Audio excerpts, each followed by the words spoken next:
Bonjour Pierre, Bonjour on est Fabien. à Investir Day au Carrousel du Louvre, c'est la première édition de cet événement, vous êtes présent. Active Trade, c'est un courtier basé à Londres, la grosse actualité du moment c'est le Brexit. On en discutait un tout petit peu avant, on a beaucoup parlé de la guerre commerciale, encore ces derniers jours, il y a eu de la volatilité par rapport aux annonces de Trump et aux validations des taxes douanières qui pourraient être imposées sur l'Europe. Et on parle moins du Brexit, en tout cas d'un point de vue marché financier, alors que c'est là, c'est le 31 octobre. Comment vous vivez les choses et comment vous voyez les choses à Londres? Bah, écoute Fabien, c'est vrai que le Brexit, c'est quand même un sujet qui reste majeur à l'heure actuelle dans l'économie. Cette année 2019 a été une année compliquée pour l'ensemble des traders, puisque comme tu l'as dit, on a eu énormément de gros drivers avec notamment la guerre commerciale entre les États-Unis et la Chine qui a eu des répercussions vraiment de manière internationale. On a eu le volte-face de certaines banques centrales qui ont changé un petit peu leur fusil d'épaule en ajustant leur politique monétaire. Et le Brexit, c'est un sujet qui est un petit peu passé à la trappe, c'est vrai, entre guillemets, puisque déjà c'est un sujet, ça fait maintenant 4 ans, 3 ans, un peu plus de 3 ans maintenant qu'on en parle. Les négociations ont été au point mort entre le bloc européen et puis les Britanniques. Ces derniers temps, c'est un sujet qui revient un petit peu sur le devant de la scène puisqu'on a remarqué une hausse de la volatilité sur les actifs britanniques, puisqu'on approche vraiment à grands pas maintenant de la deadline du 31 octobre, qui doit signer justement la sortie du bloc britannique de l'Union européenne. Alors nous, c'est vrai que, comme tu le disais, comme étant courtier à Londres, c'est vraiment un sujet qui nous impacte directement. Et c'est un sujet qu'on suit avec énormément d'attention aussi. Comme je le disais en off, c'est un sujet qui, je pense, est beaucoup plus traité par les Anglais, enfin par les Britanniques que dans le reste de l'Europe, puisque vraiment il y a eu des conséquences assez fortes, en tout cas sur la sphère politique au Royaume-Uni. On a pu voir notamment Theresa May démissionner, on a vu Boris Johnson reprendre un petit peu le fil des négociations, mais de manière un petit peu plus, on va dire, abrupte ou on va dire peut-être plus franche. Boris Johnson qui, lui, est prêt à quitter justement le bloc européen. On a eu une suspension aussi du Parlement au mois de septembre, une suspension qui a été jugée illégale par la Cour suprême britannique. Donc voilà, il y a eu pas mal de développements. Les Britanniques perdent de plus en plus foi justement dans la sphère politique parce qu'ils se rendent compte que finalement aucun politicien n'arrive à justement trouver une solution en tout cas bonne pour les deux blocs. Et on voit que c'est un sujet vraiment qui patine. Pas beaucoup de conséquences, j'allais dire, que ce soit en France, en Allemagne Ouais, ou c'est dans les ça. autres pays européens. Mais en Angleterre, ça, c'est un sujet vraiment Alors, majeur. ok, alors ça c'est sûr qu'en termes politiques, oui, c'est le bazar. Et d'ailleurs, on a même du mal à s'y retrouver parce que de jour en jour, il y a des nouvelles C'est vrai. actualités, des choses surprenantes qui sont dites, pas forcément validées, etc. Bon, Boris Johnson, quoi qu'il arrive, c'est quelqu'un, je pense, qui ira au bout. En tout cas, c'est l'image qu'il donne. Euh, la volatilité, quand même, elle est assez relative par rapport à l'échéance qui approche. C'est pas la folie non plus, que ce soit sur les marchés actions britanniques ou sur la livre sterling. Comment t'expliques ça? Et est-ce que tu penses que le 31, ce sera acté, le Royaume-Uni va sortir de l'Union européenne? Eh bien écoute, il y a plusieurs questions Ouais. justement dans cette phrase, mais pour répondre déjà en premier lieu sur la volatilité a été Alors, on fait une interview, excuse-moi. Ouais, La volatilité a été vraiment très très faible justement au cours de ces 3 dernières années, puisque finalement, la seule chose qu'on sait, c'est qu'on ne sait rien, ni la sphère des particuliers, ni même les professionnels. C'est pour ça qu'il n'y a pas beaucoup de mouvements sur les marchés. C'est parce que à l'heure actuelle, tout est encore possible. Enfin, on se rapproche bien évidemment de la date butoir du 31 octobre, mais pour l'instant, il peut y avoir un accord de dernière minute, il peut y avoir une sortie sans accord. Les deux, forcément, auraient des impacts très différents justement sur les marchés. Donc, cette faible volatilité veut tout simplement dire que finalement on ne sait pas et par conséquent les investisseurs institutionnels, ceux qui font bouger justement les marchés, limitent leurs expositions aux actifs britanniques puisque voilà, on reste justement dans cette incertitude. Alors maintenant, pour répondre à la deuxième partie justement de la question, en ce qui concerne la deadline du 31 octobre, alors Boris Johnson l'a dit de toute façon qu'il y a un accord ou pas, il sortira le 31 oui. octobre. Aujourd'hui, ça tombe bien qu'on fasse une interview aujourd'hui puisque Boris Johnson a mis un coup de pression aujourd'hui même auprès de Jean-Claude Juncker et de la Commission européenne dans son ensemble en formulant un nouvel accord. Donc un nouvel accord qui, on ne va pas trop rentrer dans les détails, mais qui vise à solutionner un petit peu le problème de la frontière irlandaise. Donc il a mis un petit peu d'eau dans son vin finalement en proposant une solution à 2 frontières sur une période de 4 ans. À l'issue de laquelle justement l'Irlande du Nord quitterait l'union douanière des 27. Donc en fait, Il a bien spécifié d'ailleurs aussi dans sa lettre à Jean-Claude Juncker que c'était le dernier accord qu'il proposait et que si jamais l'Union européenne venait à refuser cet accord-là, il mettrait un terme aux négociations et sortirait sans accord. Donc là encore, l'incertitude demeure. On est à 3 semaines maintenant de la deadline. Et c'est possible que l'Union européenne signe un accord. C'est possible qu'elle refuse l'accord, auquel cas le bloc britannique sortirait sans accord. Donc pour l'instant, l'avenir reste très incertain et pour les marchés actions britanniques et bien évidemment pour la livre sterling, sujet dont on évoquera un petit peu plus en détail, en tout cas au cours de la masterclass de cet après-midi. Alors, cet après-midi, tu animes une masterclass ici à Investir D et ça va être centré là-dessus. Ça va être centré sur justement, alors on va faire un récapitulatif de ce qui s'est passé au niveau politique et au niveau du Brexit. Et en fait, ce qui nous intéresse, c'est de savoir l'impact sur les marchés. Quels sont les actifs intéressants? Est-ce que malgré cette faible volatilité qu'on a sur les actifs britanniques, est-ce qu'il n'y aurait pas quand même quelques opportunités à saisir? Alors je vais surtout évoquer la livre sterling bien évidemment, mais surtout voir un petit peu les actions, les titres britanniques qui sont un petit peu sous-évalués pour l'instant, un petit peu loin de leur prix d'équilibre et qui peuvent être intéressants de traiter dans l'optique d'un accord ou d'un non-accord justement. Donc l'objectif, ça a vraiment essayé de mettre en exergue un petit peu les titres britanniques qui sont un petit peu délaissés, parce que c'est vrai, comme je le disais, l'incertitude empêche justement les traders de faire des analyses fiables à moyen long terme en tout cas. Donc voilà, ça va vraiment être le but, c'est de parler de ce qui s'est passé au niveau politique et surtout de faire un stock picking, de vraiment voir un petit peu les impacts de ce Brexit sur les marchés et de quels sont les actifs justement où il y aurait le plus d'opportunités en tout cas. Ok, pour conclure, à ton avis, si tu en as un, est-ce que ce Brexit va être plutôt d'opportunité de se positionner à bon compte sur des actions qui seraient peut-être sous-cotées? Est-ce que ça va être une opportunité d'acheter de la livre sterling à un cours bas puisqu'il y aura eu beaucoup d'inquiétudes?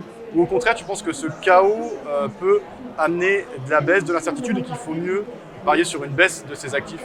Alors en fait, c'est un petit peu plus compliqué que ça pour les actions. Alors pour la livre sterling, je pense que qu'il y ait un accord ou un non-accord, je pense quand même que le potentiel haussier est plus important que le risque baissier. Pourquoi? Puisque, alors, effectivement, s'il y a un accord, forcément, ça va redonner, ça va booster, j'allais dire, la confiance des investisseurs dans la livre sterling. S'il n'y a pas d'accord, bon, forcément, c'est mauvais, mais c'est une optique mauvaise qui est pricée depuis longtemps par les traders sur le marché. Ça fait longtemps que la livre sterling dévisse par rapport, elle dévisse tranquillement depuis 3 ans maintenant par rapport à l'euro, au dollar et à un panier de paires majeures. Donc je pense que sur la livre sterling, le risque est plutôt à la hausse, surtout que d'un point de vue personnel, c'est vraiment mon ressenti.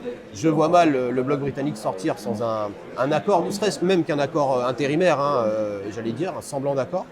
Donc à mon avis, il y a plus de risques, j'allais dire, haussiers pour la livre sterling, surtout que nous, on a un nouveau joueur qui est rentré justement dans la partie qui est la BCE du côté européen, qui a adopter une politique monétaire plus accommodante, on l'a vu au mois de septembre. Bon, alors, même si ce n'est pas du tout lié au Brexit, c'est surtout lié justement aux effets néfastes de la guerre commerciale entre les États-Unis et la Chine.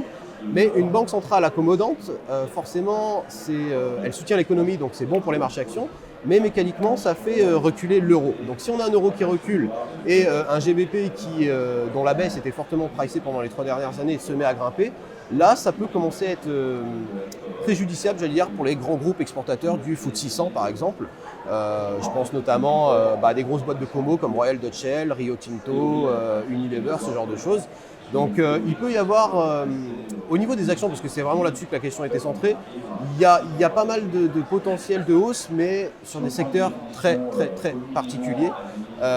Pour l'instant, le risque, vu qu'on est toujours dans l'incertitude, le risque est toujours à la hausse pour les grands groupes, j'allais dire, exportateurs, comme tout ce qui est ingénierie, manufacture, produits manufacturiers, le secteur de l'automobile aussi, qui sont des secteurs les plus exportés.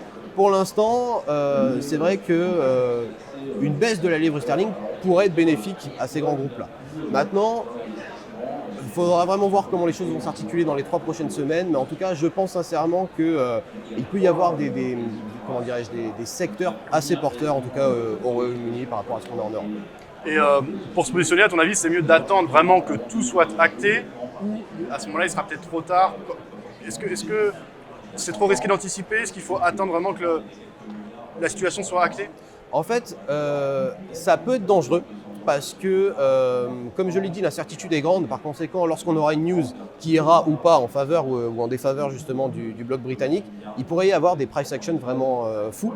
À mon avis, on aura des réactions immédiates, hein, en premier lieu sur la livre, forcément, enfin sur l'euro et sur la livre, mais des titres qui également seront fortement impactés. Donc je pense vraiment que le jour où quelque chose tombera, que ce soit la deadline du 31 octobre ou un accord dans les prochains jours, la réaction va être immédiate sur les marchés. Il est possible de se positionner avant, mais il faut le faire de manière intelligente. Il ne faut pas se surexposer à ces actifs-là. Je pense que, voilà, en adoptant des stratégies de couverture, des stratégies de hedging, c'est vraiment des choses qui peuvent être envisageables, mais je ne recommande pas en tout cas à tout investisseur d'augmenter la voilure significativement maintenant. Il est possible de se placer tranquillement, de commencer à pyramidaliser certaines positions dans certains secteurs d'activité, tout en se couvrant ailleurs bien évidemment. Mais voilà, je ne recommande pas en tout cas de faire des all-in maintenant parce que ça pourra aller très très vite dans les prochaines semaines, d'ici le 31 octobre.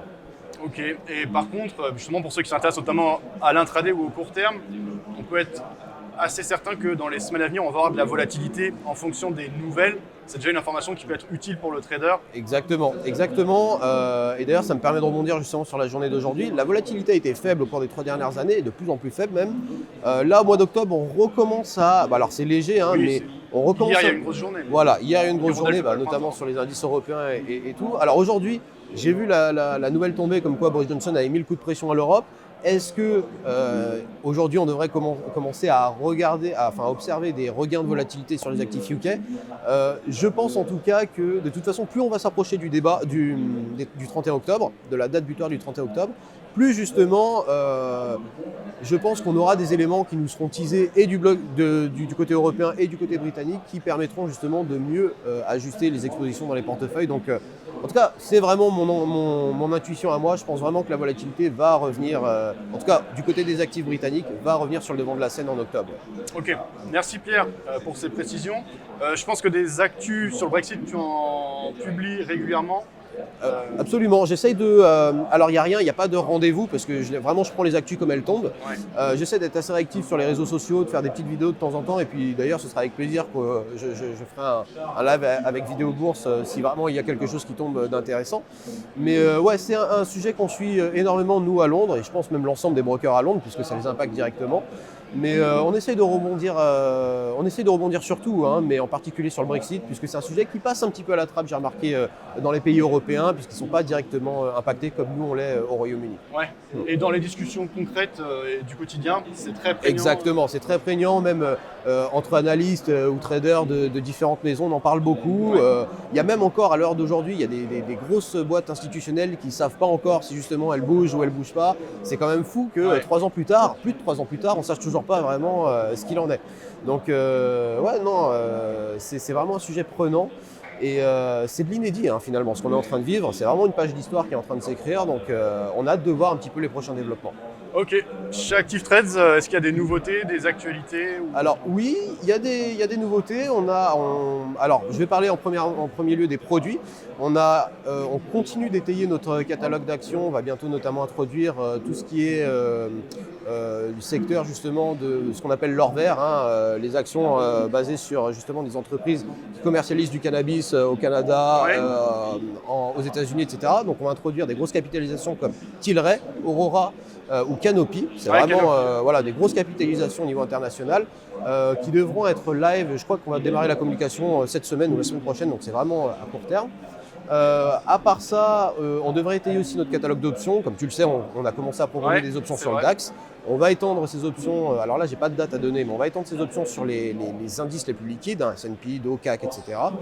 Et puis sinon du côté formation, donc vraiment ma partie à moi, je vais démarrer la formation sur les figures harmoniques niveau 2 au mois de décembre. Donc pour ceux qui avaient suivi la formation harmonique 1, qui avait eu beaucoup de succès à l'époque, ça va être l'occasion justement de rattraper un petit peu tout ça, puisqu'on va vraiment passer sur des applications concrètes de trading. Cette fois-ci, on va sortir du cadre théorique et on va vraiment essayer de traiter les marchés avec les figures harmoniques. À part ça, on a aussi pas mal de séminaires qui vont s'orienter sur les grosses villes qu'on a en France notamment. Alors ce sera peut-être plus pour le début de l'année prochaine. Mais on continue. Et comme tu le sais, j'anime aussi la chaîne YouTube où je fais pas mal de tutos en analyse technique, que ce soit les figures chartistes, les outils d'indicateurs techniques, etc. Donc on met beaucoup l'accent sur la formation chez Active Trades en tout cas. Merci Pierre et bonne continuation. Je sais que tu es attendu notamment par un autre média sur les plateaux. C'est quoi le prochain Donc c'est vraiment le média d'Investir Day, c'est le Parisien. Donc c'est vraiment plateau juste là-bas, le studio qu'on a juste derrière. Oui. Et voilà, on va parler un petit peu plus ou moins des mêmes choses, du Brexit forcément, puisque on est le seul courtier anglais ici, donc on nous pose beaucoup de questions là-dessus. Et on se doit de répondre présent sur ce genre de sujet en tout cas. Merci Pierre. Merci à toi Fabien.